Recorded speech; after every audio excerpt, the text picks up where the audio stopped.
అందరికీ నా నమస్కారాలండి. ఇప్పుడు మనం ఈ వీడియోలో వచ్చేసి యూనిట్ 8లో ఉన్నటువంటి 'swan song' by Anton Chekhov అయితే చూడబోతున్నాం. దీనికి సంబంధించినటువంటి టోటల్ అన్ని పాఠ్యాంశాలు మీరిక్కడ చూసినట్లయితే 'హైవేమెన్' కాడ నుంచి ప్రతీది కూడా చివరి వరకు కూడా టోటల్ సిలబస్ అయితే కంప్లీట్ చేయబడింది. అన్నీ కూడా ఈ ప్లే లిస్ట్‌లో పొందుపరచబడి ఉన్నాయి మీకోసం. అండ్ టోటల్ దీని ద్వారా ఏందంటే కేవలం 1 ఆర్ 2 1 అవర్‌లోనే టోటల్ సిలబస్ అంతా కూడా మీరైతే కంప్లీట్ చేసేయొచ్చు. ఇప్పుడు మనం యాంటన్ చెఖవ్ రాసినటువంటి 'స్వాన్ సాంగ్' యొక్క summary as well as notes అనేది మనమైతే చూడబోతున్నాం. చూడండి, ఇక్కడ నుంచి మీకు ఐకార్డ్స్ వస్తూ ఉంటాయి. అక్కడి నుంచి మీరు టోటల్ సిలబస్‌ని యాక్సెస్ చేయొచ్చు. చివర్లో ఎండ్ స్క్రీన్స్ వస్తాయి. లేదా సింపుల్‌గా లింక్ అని గనక మీరు అడిగినట్లయితే ఖచ్చితంగా మీకు ప్లేలిస్ట్ లింక్ అనేది ప్రొవైడ్ చేయడం జరుగుతుంది. Schwann song. స్వాన్ సాంగ్ అంటే ఏంటి? అంటే హంస పాట. చివరి పాట అన్నమాట. హంస యొక్క చివరి పాట అత్యంత మధురంగా ఉంటుంది అని భావిస్తారు. హంస యొక్క చివరి పాట చాలా అత్యద్భుతంగా ఉంటుంది. అంటే ఏందంటే, హంస గనక అత్యద్భుతంగా పాడుతూ ఉంటే అది తన చివరి పాటని, తాను ఇక చనిపోబోతోందని అర్థం అనమాట. ఈ స్వాన్ సాంగ్‌లో చివరి పాట ఏదైతే రాసాడో యాంటన్ చెఖవ్ అసలు దేని గురించి? ఎవరి గురించి? యాంటన్ చెఖవ్ 1860లో జన్మించడం జరిగింది. 1904లో మరణించడం జరిగింది. రష్యన్ ఫిజీషియన్ ఈయన. అంటే డాక్టర్ అనమాట. And world renowned playwright. అలానే ప్రపంచ ప్రసిద్ధి చెందినటువంటి నాటకాలు రాసేటటువంటి వ్యక్తి. Is a pioneer of modernism. Modernism యొక్క పయనీర్ ఇతను. అంటే మార్గదర్శకుడు ఇతను. మోడర్న్ ఆర్ట్, ఈ మోడర్న్ లిటరేచర్ ఏదైతే ఉందో దానికి. Focusing on internal life. అంటే మనిషి యొక్క ఏదైతే అంతర్ముఖాన్ని చూపించేటటువంటి రచనలనమాట అవి. Moods of his characters. ఇంతకుముందు ఏందంటే అంతా కల్పన, ఊహా కల్పన, ఊహా జగత్తు. దాన్ని బేస్ చేసుకొని అంతా కూడా మనిషి రాయడం అయితే జరిగేది. ఏవైనా రచనలు ఇయన్నీ కూడా. అయితే ఇతను మోడర్నిజం, మనిషి యొక్క అంతర్భావాలు. His masterpieces 'the seagull and cherry orchard', 'revolutionise the theatre'. రాసినటువంటి సీగల్ అంటే పక్షి పేరు, చెర్రీ ఆర్చర్డ్ అంటే చెర్రీ పండ్ల తోట.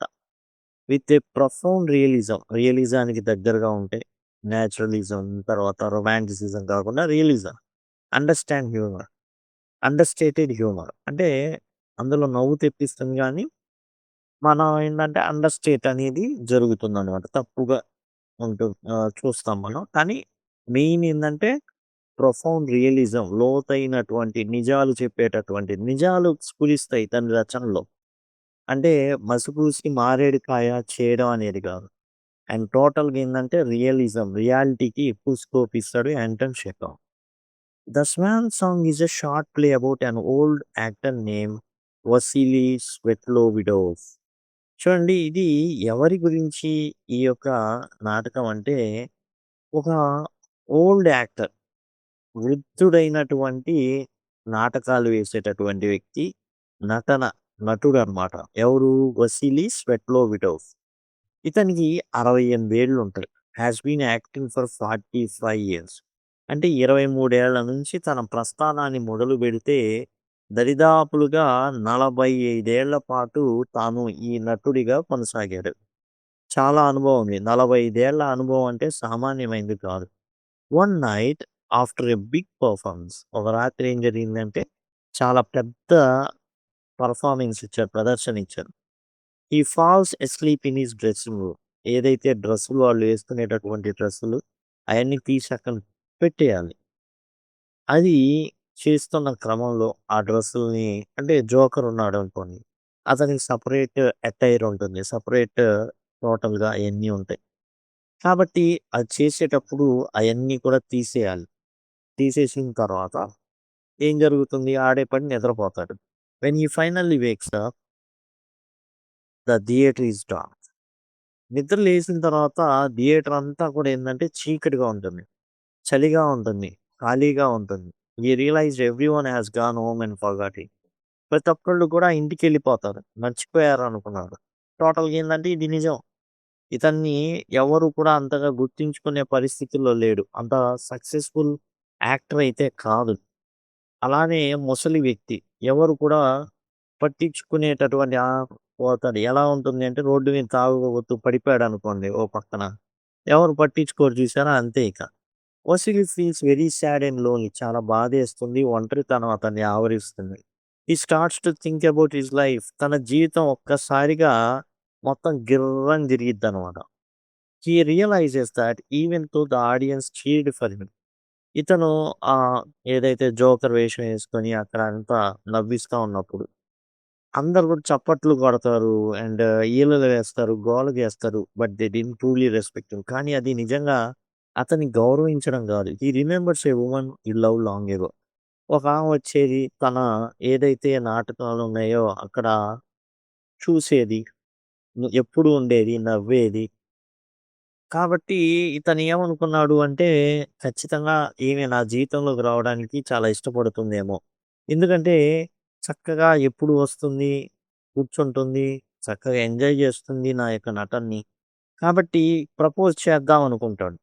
She liked his acting but refused to marry. Acting అయితే నచ్చదు గానీ, పెళ్ళికి మాత్రం నువ్వు పనికిరావు అని చెప్పింది. Because he was just an actor. ఎందుకంటే నువ్వు కేవలం నటుడివి మాత్రమే. This memory makes him feel like he wasted his life being a clone for strangers. కాబట్టి తాను ఈ ఏదైతే 68 ఏళ్ళొచ్చింది, 45 ఏళ్ల నటనా జీవితం గూడా అంతా కూడా బూడిదలో పోసిన పన్నీర్ అనుకుంటాడు. ఎందుకంటే ఆనాడు తాను ఎప్పుడైతే యవ్వన అంటే యువకుడిగా ఉన్న టైంలో ఎప్పుడైతే ప్రపోజ్ చేశాడో ఆమె చెప్పేసిందన్న, "నో, నో నటన అంటే ఇష్టం గానీ నిన్ను పెళ్లి చేసుకోలేను." అంటే ఏంటి? నటనకి ఇష్టపడతారు గానీ, తమ జీవితంలో ఒక వాల్యూడ్ పర్సన్‌గా ఇతరులు ఉండలేరనే విషయాన్ని గ్రహించలేడప్పుడు. ఏదో జరిగిపోయింది. మొత్తానికి ఇప్పుడు ఒంటరిగా కూర్చొనున్నాడు. ఇంతకుముందు ఏమనుకున్నాడు? తాను చాలా టాలెంటెడ్ అనుకున్నాడు. చాలా టాలెంటెడ్ నేను. నా టాలెంట్ ఏందో చూపిస్తా. నా సత్తా ఏందో చూపిస్తా. అండ్ నేను చాలా గొప్ప స్థాయికి వెళ్ళిపోతా అనుకున్నాడు. కానీ కేవలం క్లౌన్ పాత్రలకే, జోకర్ పాత్రలకే పరిమితమైపోయాడు. అండ్ కొత్తోడిని నవ్వించడానికి మాత్రమే తానైతే ఉన్నాడు. సడెన్‌లీ హి సీస్ ఎ గోస్ట్ లైక్ ఫిగర్. అంతలో ఓ దెయ్యం వస్తుంది. అలా ఉంటుంది ఆకారం. It is Nikhita. ఎవరు అంటే నిఖితా అన్నమాట అతను. Old prompter. నిఖితా అంటే అమ్మాయి అనుకునేరు. కాదు. Old prompter. అంటే ప్రాంప్టర్ అంటే ఈ వెనకాలుండి వాళ్ళు చెప్పే డైలాగులని ఇతను చెప్తూ ఉంటాడనమాట. మైక్ ఉండదు గాబట్టి మనకు పెద్దగా వినబడదు. అండ్ ఎవరైతే స్టేజ్ మీద ఉంటారో వాళ్ళు మైక్‌లో జెప్తుంటారు. వాళ్ళు చెప్పడానికి ముందు ఈ ప్రాంప్టర్ ఏం జేస్తాడంటే వరుస క్రమాన్ని సీక్వెన్స్‌ని అందిస్తూ ఉంటాడు. 'Nikita is homeless.' ఈ నిఖితాకి కూడా ఏందంటే ఇల్లు లేదు. Sleeps in the theatre secretly. ఎవ్వరికీ తెలియకుండా థియేటర్‌లో నిద్రపోతా ఉంటాడు. Vasily cries to Nikita about being old. చాలా బాధపడతాడనమాట నిఖితాని జూసి. మనం ముసలోళ్ళయిపోయాం. కుటుంబం లేదు. He feels like squeezed lemon with nothing left to give. తనేదో పెద్ద టాలెంటెడ్ అనుకున్నాడు. గొప్ప స్థాయిలో ఉంటాను అనుకున్నాడు. కానీ ఇప్పుడు జూస్తే పిండేసినటువంటి నిమ్మ చెక్కంటారే అట్లా అయిపోయింది జీవితం. తొక్క మొత్తం, మొత్తం పిండేసి మిగిలిపోయినటువంటిది చెత్త. తొక్క ఏదైతే ఉంటుందో అట్లా అయిపోయింది అతని జీవితం వసీలీది. To cheer himself Vasily starts reciting famous line from plays like 'Hamlet' and 'King Lear'. And తన దుస్థితిని మర్చిపోవడానికి 'హామ్లెట్', 'కింగ్ లియర్' వీటి నుంచి కొన్ని డైలాగులు పైకి చెప్తాడనమాట. కనీసం తనను తాను ఆనందపరుచుకోవడానికి. For a moment his voice becomes strong. ఇక డైలాగులు చెప్పమంటే ఎట్లా ఉంటుంది చెప్పండి? ఓ రేంజ్‌లో చెప్తాడనమాట. 'దానవీర కర్ణన్' చెప్పమంటే ఎట్లా చెప్తారు? ఎవరైనా గాని చెప్పడానికి అదే ఇదిలో. ఇక్కడ కూడా అదే జరుగుతుంది. ఇక్కడ గట్టిగా అంతా మర్చిపోయి అసలు చాలా గొప్పోడిలాగా చెప్పడం అయితే జరుగుతుంది. He remembers that he was once a great artist with lot of talent. తానేమనుకుంటున్నాడంటే ఒకప్పుడు తాను చాలా గొప్ప నటుడు. తన దగ్గర చాలా ప్రతిభ ఉంది. కానీ డీటెయిల్స్ ఇప్పుడేమైపోయింది మొత్తం రసం మొత్తం పిండేసిన చెత్తలాగా అయిపోయాడు. తొక్కలాగా మిగిలిపోయాడు. He tells Nikita that as long as there is art and genius Nikita ఈ ప్రాంప్టర్‌తో చెప్తాడనమాట. ఎంతకాలం అయితే ఈ కళ అనేది ఉంటుందో there is no such thing as old age. మనకి వృద్ధాప్యం అనేదే ఉండదు. కానీ నిజమేనా అది? వీళ్ళకి కాదు.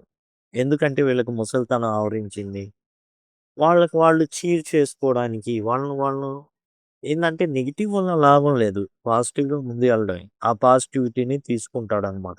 అయితే రియాలిటీని తీసుకోగలిగినటువంటి స్థాయిలో లేడు. ఎందుకంటే ఎప్పుడైతే ఆ అమ్మాయి నో అని చెప్పిందో రియాలిటీకి రావాలతను యాక్చువల్‌గా.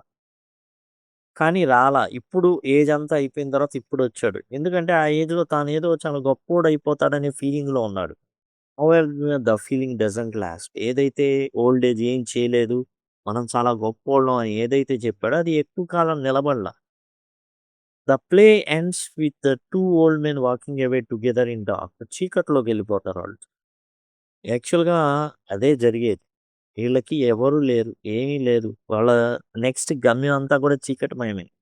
'వసీలి knows his swan song, his final performance is coming to an end.'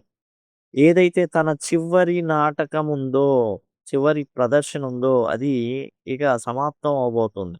అయిపోయింది. రిటైర్మెంట్ దశకొచ్చేసాడు. It is story that shows how lonely life can be but also how beautiful are limits. And ఒంటరితనం అనేది ఎంత బాధాకరమైందో తెలియజేస్తుంది.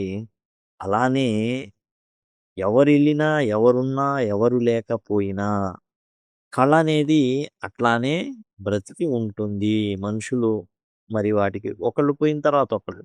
సపోజ్ ఒకప్పుడు చాలా గొప్ప గొప్ప వాళ్ళుండేవాళ్ళు. 'ఎస్‌వి రంగారావు' గారు. మరి ఇలాంటి నటుడు మళ్ళీ పుడతాడా? 'ఎన్టీ రామారావు' గారు. ఇలాంటి నటుడు మళ్ళీ పుడతాడంటే వాళ్ళ ప్లేస్‌లో వచ్చిన వాళ్ళు చాలా మందున్నారు.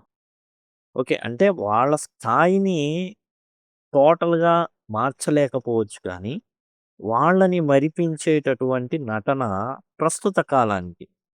అంటే జనరేషన్ మారుతున్న కొద్దీ ఇప్పుడు ఉన్న యంగ్ జనరేషన్ సీనియర్ ఎన్టీఆర్ గారిని ఫాలో అవ్వాలంటే కుదరదు. పాత సినిమాలు చూడలేరోళ్ళు.